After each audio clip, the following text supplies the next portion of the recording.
Jess, have you seen Steve around at all? Not recently, really. I can page him. No.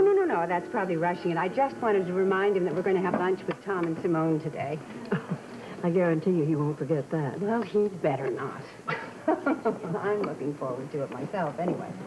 Hi, Audrey. Hi, Jessica. Oh, Lucy. In to see Tony or working yourself today? Well, actually, both. I wanted to see how the workmen were coming with the daycare center set up, and, well, I'm supposed to unveil next week, and truthfully, I'm nervous about whether people will like it or not. Oh, I'm sure they're going to love it. I'm just sorry I won't be here next week to see it myself. Oh.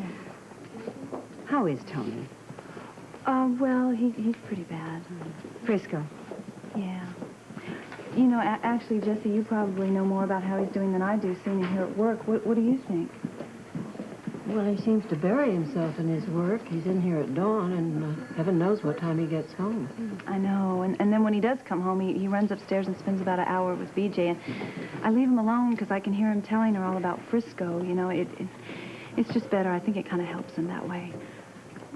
Oh, I saw this up on the bulletin board, the assistant chief of staff opening. Mm-hmm. Yeah, there is an opening. Bud Stryker isn't coming back, you know. Oh, that's such a very important job. I bet there are dozens of applications from the staff members. Would you know, Jess? Well, Steve said earlier that, unfortunately, there haven't been applications. And he may have to go outside the hospital to find someone. Oh, I see.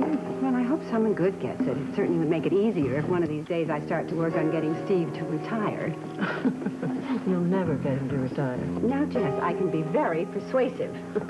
Well, I'm gonna go run and check on the painters, but first I'm gonna go see how my husband's doing. He does come first right now. He's probably in his office, so I'll see you both later. Right. Bye-bye. Bye-bye.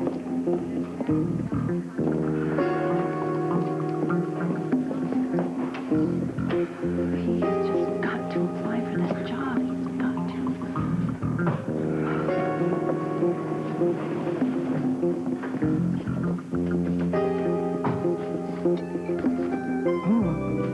This is rad soup, Bobby, just rad. Well, thanks, Olin. Are you ready for some more? Thanks, Tom. I've already had a bowl and a half. Robin, No, thank you. how about some more milk? Okay.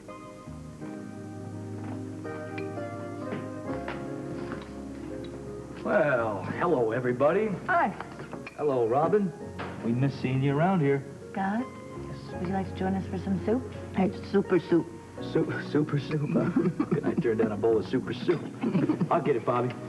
Did you make it? Yes, it is. Uh-oh. Robin, how are you? Okay. I'll be right out. All right. I said I was... Okay. Okay? Well, that doesn't sound like such a hot okay to me. Well, things have been pretty tough on Robin lately. After everything that's happened, Robert has Anna and Robin under some pretty heavy surveillance. I see. Feels like I'm in prison. And man, Robert doesn't let her go anywhere alone. Not even here. Even with Olin with me. There's an off-duty policeman outside. Well, I'd feel pretty important if I had a policeman looking after me. Wouldn't you, Bobby? Actually, I guess I would, too. And police cars go by my school a lot. But police cars go by the school all the time. That's good. Yeah, she's right. Doesn't necessarily mean that they're just looking after you. Well, it feels like it. My dog Jigs is enough protection for me. So you're pretty down about the whole thing. Yeah. Well, there is another solution. What's that? Well, what I understand, your father was pretty crazy when your mother was kidnapped and when you were in the hospital because you were sick from the whole thing. That's over. Well, yeah, your mother's okay and you're okay, but I'm sure your father is going to be worried about this for a long, long, long time. But he shouldn't. Well, yeah, but maybe he can't help it. Are you interested in making him happy, Robin? I always am. Okay, well, here's what you could do. You could just go along with him for a while, and that would make him really happy. I mean, how bad is it to have a bunch of people looking after you? I don't know. I bet you could deal with that. I guess I could. Hey, kiddo, that would be real groovy. I'd sure like to make my dad happy. We know you would. We got a split, Robin. You have to go back to school? Yep. I guess so. It's been a real nice lunch. Thank you.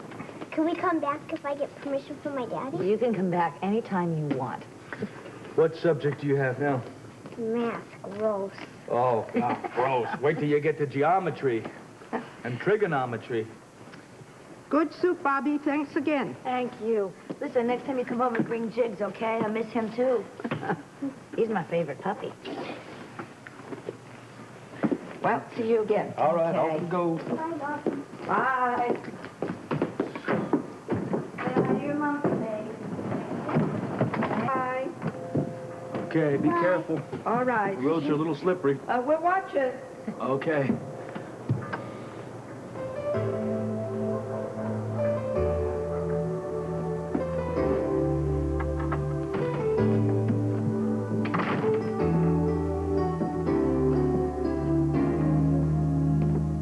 These x-rays go to Dr. Brundage, and these go to Dr. Mason.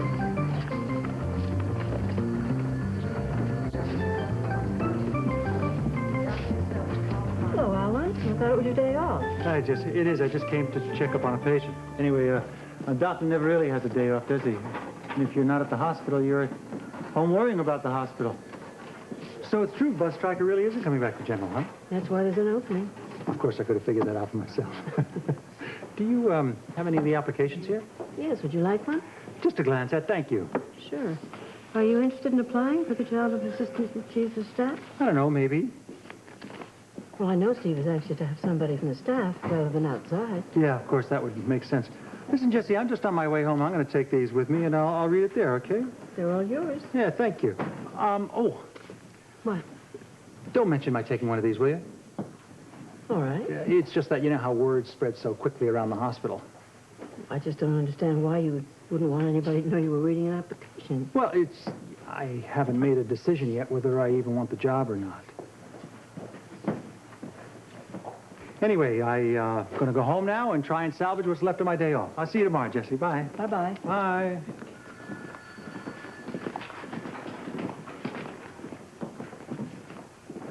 Dr. Lanham, please call Dr. Denton in oncology. Dr. Lanham, please call Dr. Denton in oncology. Good afternoon, Jessie. Hello, Monica. My goodness, you're a dedicated pair of doctors. You both have a day off, and here you are. Yes, well, I know that. I just came to check on a couple of patients. Actually, if you would perhaps have the charts of Francis Brown and Alex Manning, then I wouldn't even have to go upstairs. I am right here. Oh, wonderful. Thank you. So, tell me, do we have a new Assistant Chief of Staff? No, I'm afraid we haven't. Steve was saying earlier there hasn't been applications, and if there aren't by this afternoon, he'll have to go outside. Oh. I don't suppose you can tell me who's applied from the staff, could you? I'm afraid that's kind of confidential. Yes, well, I wonder, could I see one of the applications? You certainly may.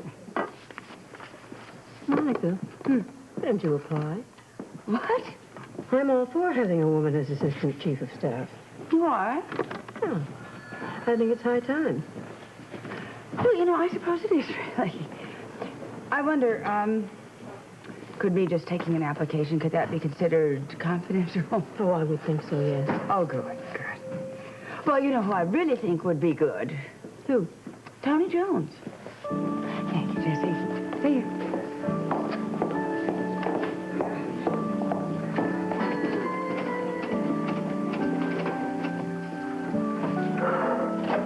Here we go.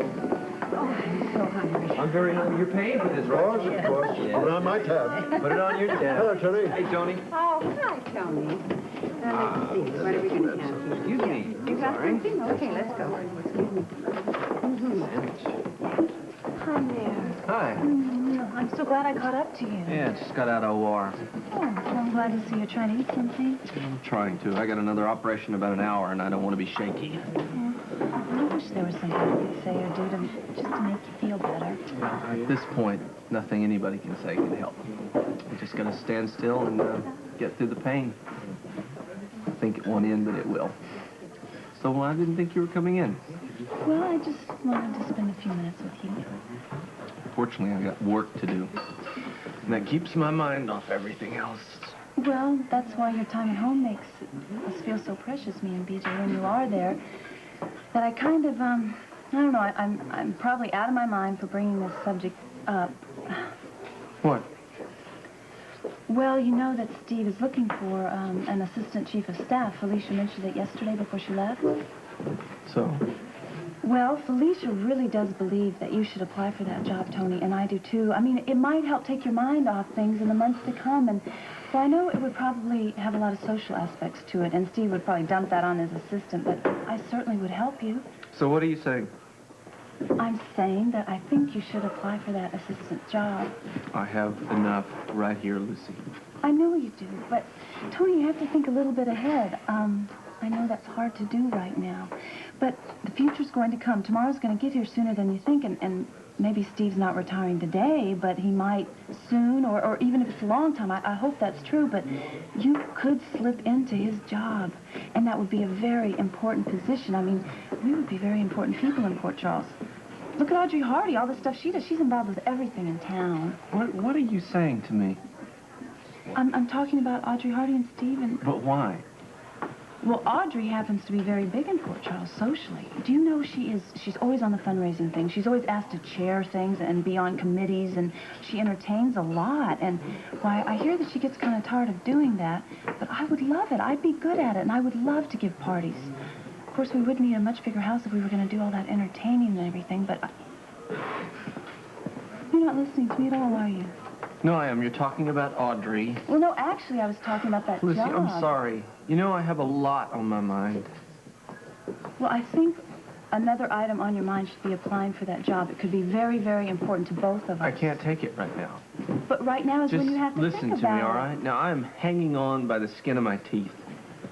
I've got two things to handle here. One is my work, and the other is the death of my brother. I can't listen to anything else. I can't talk about anything else. Sorry. I have to go. I want to see my patient before they pray.